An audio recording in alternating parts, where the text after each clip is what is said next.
Hello students,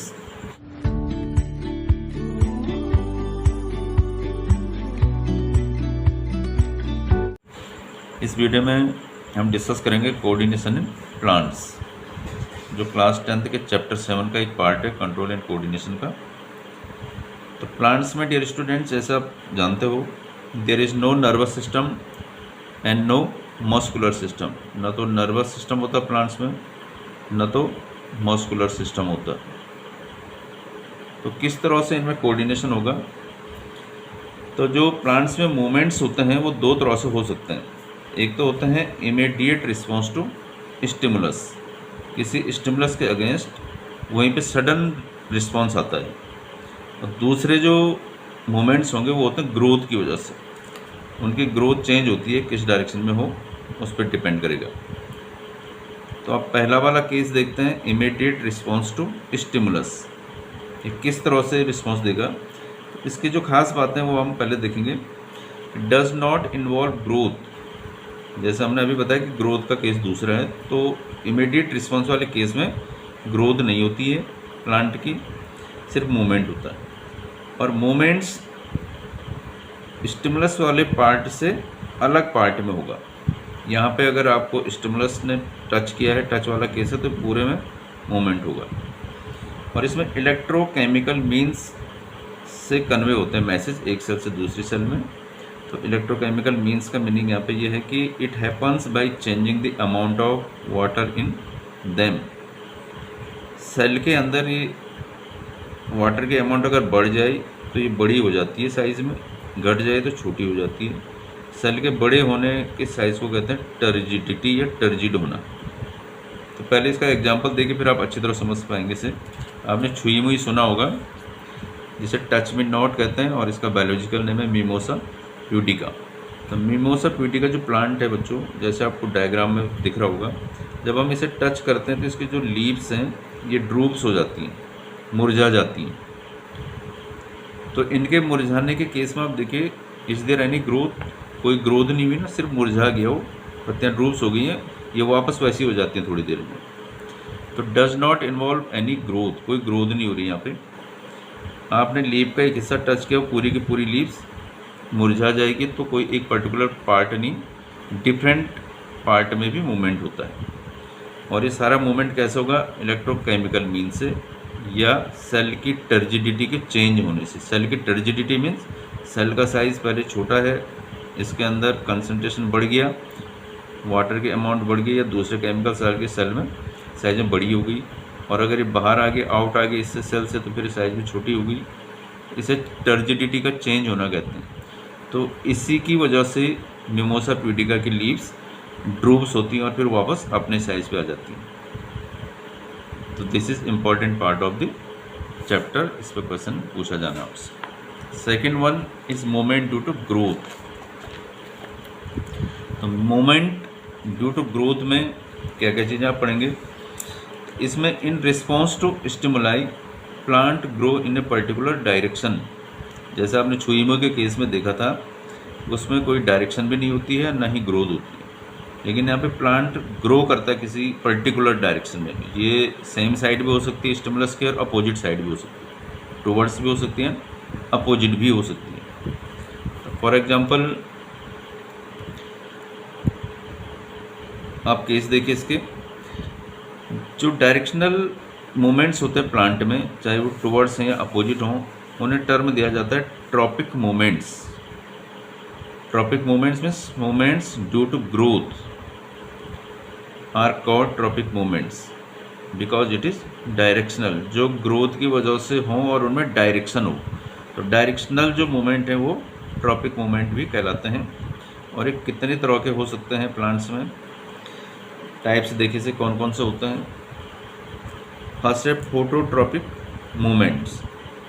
phototropic movement में आप देख सकते हैं, फोटो मीन्स होता है लाइट, इसलिए इसमें स्टिमुलस कौन है? लाइट है। लाइट की वजह से प्लांट में ग्रोथ होगी डायरेक्शन के अकॉर्डिंग। तो फोटो लाइट, ट्रॉपिक मीन्स उसका मूवमेंट। तो movement in response to light, आप यहाँ डायग्राम देख सकते हैं। अगर आप किसी डार्क रूम में किसी प्लांट को रख दें, उसका जो शूट पार्ट है ऊपर का हिस्सा वो उस तरफ को बेंट होगा जिस तरफ को सनलाइट अगर आ रही है। आप यहाँ पे विंडो ओपन करिए, यहाँ से सनलाइट अंदर एंटर कर देती है, ये प्लांट का शूट इसकी तरफ को मुड़ जाएगा। It means it's growth is because of the sunlight, it's moving towards the sunlight, तो इसलिए इसे कहते हैं फोटोट्रॉपिक मूवमेंट। और इसका दूसरा बेस्ट नॉन एग्जाम्पल बच्चों सनफ्लावर। आपने सनफ्लावर के फील्ड देखे होंगे, क्रॉप फील्ड देखे होंगे, तो सनफ्लावर उधर उधर को घूमता रहता है। उसका जो फ्लावर है जिस तरफ को सन मूव करता है, मॉर्निंग में वो ईस्ट की तरफ उसका फेस होगा सनफ्लावर का, और इवनिंग में आप देखोगे कि वेस्ट की साइड होता है जिस तरफ सन होता है, वेस्ट में। Second movement is geotropic movement. तो जियो जैसे फोटो मीन्स लाइट है, वैसे जियो का मीनिंग यहाँ पे ग्रेविटी से है। जो मूवमेंट ग्रेविटी स्टिमुलस की वजह से होते हैं, ग्रेविटी की वजह से होते हैं, उन्हें आप जियोट्रॉपिक मूवमेंट भी कहते हैं। अच्छा, इसे जियोट्रॉपिज्म भी कहते हैं और इसे फोटोट्रॉपिज्म भी कहते हैं। अगर एग्जाम में टर्म थोड़ा चेंज आ गया, फोटोट्रॉपिज्म, और इस वाले केस में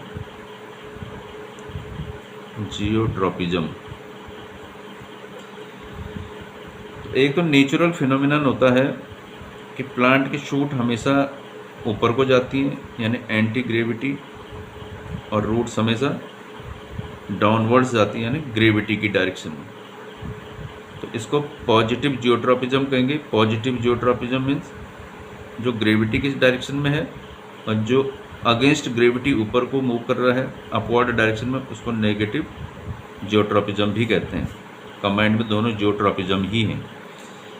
अगर इसको प्रूव करना हो, ये तो नेचुरल एग्जांपल है, आप किसी फ्लावर पॉट को तिरछे में रख दीजिए, लेटा के रख दीजिए, ले डाउन करिए विद प्लांट, तो ऑब्वियसली उसका जो प्लांट ग्रोथ करेगा वो बैंड होके एंटी ग्रेविटी ऊपर को जाएगा, और जो रूट होंगे वो ग्रेविटी की तरफ डाउनवर्ड्स जाएंगे। दोनों केसेस जियोट्रॉपिज्म के ही हैं। ये नेगेटिव जियोट्रॉपिज्म है, ये positive geotropism. Third one is hydrotropic movement. तो हाइड्रो मीन्स वाटर, तो यहाँ पे स्टिमुलस क्या है, वाटर है। तो हाइड्रोट्रॉपिक मूवमेंट में प्लांट उस तरफ को मूवमेंट करेंगे, उस तरफ को ग्रोथ होगी जिस तरफ को वाटर होगा। तो नेचुरली किसी भी प्लांट्स की जो रूट्स होती हैं वो अंडरग्राउंड वाटर की डायरेक्शन में मूव करती हैं इन सर्च ऑफ वाटर। तो वहाँ से वाटर एब्जॉर्व करती हैं, मिनरल्स एब्जॉर्व करती हैं। तो वाटर की डायरेक्शन में अगर मूवमेंट है तो हाइड्रोट्रॉपिक मूवमेंट या hydrotropism. And fourth one is chemotropic movements. Chemo means chemicals, the movements because of या ड्यू टू द केमिकल्स। अगर किसी केमिकल की वजह से मूवमेंट्स होता है प्लांट में, उसे आप कहेंगे कीमोट्रॉपिज्म और कीमोट्रॉपिक मूवमेंट। इसका एग्जांपल आप ले सकते हैं pollen grains towards the ovule. ये प्लांट का फ्लावर का स्टिग्मा है, स्टाइल एंड ओव्यूल। जब पॉलन ग्रेन्स इसके स्टिग्मा पे आते हैं उड़ के, तो इसमें केमिकल होता है अंदर पॉलन, इसके ट्यूब के अंदर। ये पॉलन ट्यूब बनती है यहाँ पे pollen grains with the influence of this chemical. इस केमिकल की वजह से फिर ये पॉलन ग्रेन की जो पॉलन ट्यूब है ये डाउनवर्ड मूवमेंट करती है इसके अंदर। क्योंकि ये जो मूवमेंट हो रहा है, जो ग्रोथ हो रही है पॉलन ग्रेन की ट्यूब के फॉर्म में, ये हो रही है केमिकल की वजह से, इसलिए इसे आप कीमोट्रॉपिज्म कहते हैं। तो बेस्ट नोन एग्जाम्पल इसे आप याद रखें। यह भी आपके सिलेबस में है, भी आगे आप पढ़ेंगे। Next in this chapter is chemical communication is done by hormones. तो हार्मोन प्लांट में सिंथेसाइज होते हैं, रिलीज होते हैं, और उनकी वजह से भी प्लांट्स में मूवमेंट्स होंगे, ग्रोथ होती है। किस तरह से होगी, पहले तो इसके पॉइंट देखिए। Hormone synthesis occur at places away from the site of action. Movement अगर यहाँ पे होना होगा हार्मोन्स का इस साइट पे, तो हार्मोन्स जो होगा वो यहाँ पे सिंथेसाइज होगा, यहाँ पे रिलीज होगा, फिर इसका मूवमेंट एक्शन इधर को होगा, other parts.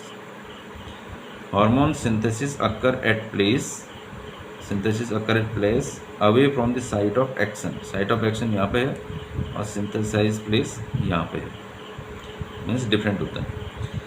Second, release and diffuse all around the original cells. अगर ये हार्मोन यहाँ पे सिंथेसाइज होगा सेल से, तो इस सेल के चारों तरफ ये डिफ्यूज होगा, पूरे में यहाँ पे फैल के यहाँ पे आ जाएगा।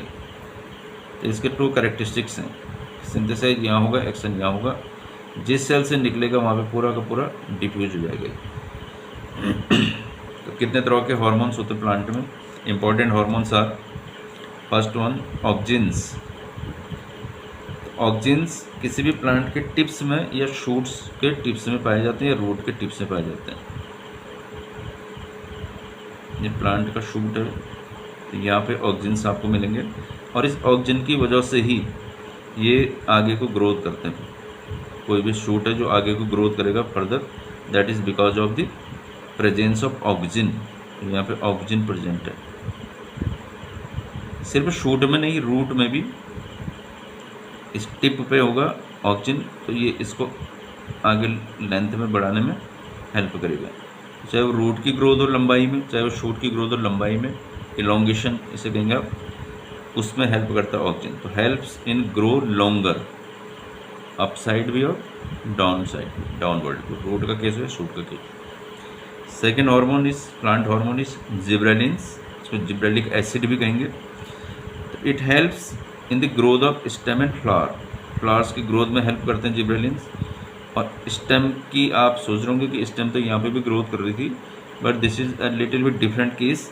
यहाँ पे स्टेम की गर्थ में ग्रोथ जो होती है उसमें हेल्प करती है। गर्थ का मीनिंग है कि कोई भी स्टेम पहले इतना मोटा होता है, कुछ टाइम बाद इतना मोटा हो जाएगा, आफ्टर ईयर्स इतना मोटा हो जाएगा, दिस इज़ कॉल्ड गर्थ। तो जो ये चीज़ बढ़ती है मोटाई, इसमें जिब्रेलिन हेल्प करता है। Third plant hormone is cytokinins. तो cytokinins has the very very important role to promote cell divisions. Cell division का मीनिंग है कि जो एक सेल होती है डिवाइड होकर 2 सेल्स बनती है, 2 सेल डिवाइड होकर 4 सेल बनती है, और इसी वजह से कोई भी प्लांट ग्रोथ में, प्लांट हो या एनिमल भी हो सकते हैं, वो ग्रोथ में बढ़ते हैं, उनका साइज बढ़ता है। इसे कहते हैं सेल डिवीजन। जब सेल डिवीजन होगा तभी प्लांट की ग्रोथ होगी। तो साइटोकाइनिन इसलिए काफ़ी इंपॉर्टेंट है और इस सेल डिवीजन को बढ़ाता है, प्रमोट करता है, हेल्प करता है इसमें। और इसका ज़्यादा कंसंट्रेशन कहाँ पे होगा? जहाँ पर रैपिड ग्रोथ चाहिए होती है। तो रैपिड ग्रोथ कहाँ पे चाहिए होगी? Maximum concentration found in fruits and seeds. Fruits को पकना होता है धीरे धीरे, सीड्स को भी साइज़ में बढ़ना होता है। तो इसलिए इन जगहों पे सेल डिवीजन ज़्यादा रैपिडली चाहिए होती है। या जो छोटे प्लांट होते हैं जिनमें टेंडर पार्ट्स हैं, जिनको अभी लेंथ में और ज़्यादा बढ़ना है, वहाँ पे भी साइटोकाइनिन्स पाए जाते हैं ताकि सेल डिवीजन ज़्यादा से ज़्यादा हो। और एब्सिसिक एसिड है नेक्स्ट प्लांट हार्मोन, जिसे एब्सिसिन भी कहते हैं। ये just opposite to these growth hormones, ये इनका अपोजिट फंक्शन करता है। This is growth inhibitor. Inhibitor means रोकना, स्टॉप करना या कम कर देना ग्रोथ। तो प्लांट में इनहिबिटर भी चाहिए होते हैं, अदरवाइज प्लांट अनलिमिटेड हाइट तक या लेंथ तक बढ़ सकता है। इसलिए ग्रोथ इनहिबिटर का ही काम करेगा कि ग्रोथ को कहाँ पे अब रोक देना है, प्लांट की हाइट को कितना तक बढ़ना है, कहाँ तक उसकी ग्रोथ होनी चाहिए, उसको ये डिसाइड करेगा। इवन विल्टिंग ऑफ लीव्स, जो पत्तियाँ मुरझा जाती हैं या जो फ्रूट्स पकने के बाद गिर जाते हैं, वहाँ पे भी एब्सिसिक एसिड होता है। सपोज जो फ्रूट है ये पक चुका है, रैपन फ्रूट है, इसे जहाँ पे अटैच है किसी पार्ट से, ट्विग से, यहाँ पे एक लेयर बन जाती है एब्सिसिक एसिड की वजह से। और इस एब्सिसिक एसिड की वजह से बनने वाली लेयर की वजह से, क्योंकि ग्रोथ तो रुक गई है, इसलिए यहाँ से डिटैच हो जाएगा। पत्तियाँ भी ऐसी होती हैं, पत्तियों के भी जो जॉइंट होता है यहाँ पे एब्सिसिक एसिड प्रेजेंट होगा, और ये जब मैच्योर हो जाएगी पत्ती तो यहाँ से ये डिटैच हो जाता है। और इवन जो इसकी विल्टिंग होती है, मुरझाती हैं पत्तियाँ, वो भी एब्सिसिक एसिड से होता है, क्योंकि ग्रोथ इनहिबिट कर देता है, ग्रोथ को रोक देता है, आगे बढ़ने फलने नहीं देता उसे। इसमें एक एक्स्ट्रा भी होता है, ये आपके सिलेबस में दिख नहीं रहा वैसे, लेकिन आप ध्यान में रखें। से भी एक एथिलीन भी होता है, केमिकल है, हाइड्रोकार्बन। ये भी प्लांट्स में प्रेजेंट हो सकता है या आप अलग से यूज़ कर सकते हैं। It helps in the ripening of fruits, फलों को पकाने में यूज़ किया जाता है एथिलीन को, या हेल्प करता है उसको पकने की। तो और this is all about the plant hormones और कोऑर्डिनेशन इन प्लांट्स। तो ये सारा आप इससे प्रैक्टिस करिए, रिवाइज करिए, 2 और 3 टाइम्स लिखें इन वर्ड्स को, ताकि आपके माइंड में बैठ जाएं। इसके बाद आपको इन पे बेस्ड जो क्वेश्चन आंसर्स हैं वो डिस्कस करेंगे नेक्स्ट वीडियो में। आज के लिए इतना ही। Thank you very much.